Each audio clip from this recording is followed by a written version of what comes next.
আজ থেকে শুরু হচ্ছে ৩ দিনের ডিসি সম্মেলন। সকাল 10:30টায় প্রধান উপদেষ্টা অধ্যাপক ডক্টর মোহাম্মদ ইউনূস নিজ কার্যালয়ের শাপলা হলে এ সম্মেলনের উদ্বোধন করবেন। এবারের জেলা প্রশাসক সম্মেলনে বিভিন্ন অধিবেশন, প্রধান বিচারপতির সঙ্গে সৌজন্য সাক্ষাৎ, দিক নির্দেশনা গ্রহণ এবং সমাপনী অনুষ্ঠান সহ মোট 34টি কার্য ও অধিবেশন থাকার কথা রয়েছে। মন্ত্রিপরিষদ বিভাগের তত্ত্বাবধানে প্রতিবছর সরকারের নীতি নির্ধারক ও জেলা প্রশাসকদের মধ্যে সরাসরি মত বিনিময় ও প্রয়োজনীয় দিক নির্দেশনা দিতে জেলা প্রশাসক সম্মেলনের আয়োজন করা হয়।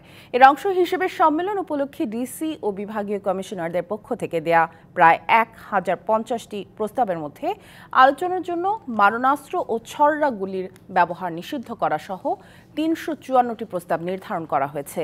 18 ফেব্রুয়ারি শেষ হবে সম্মেলন।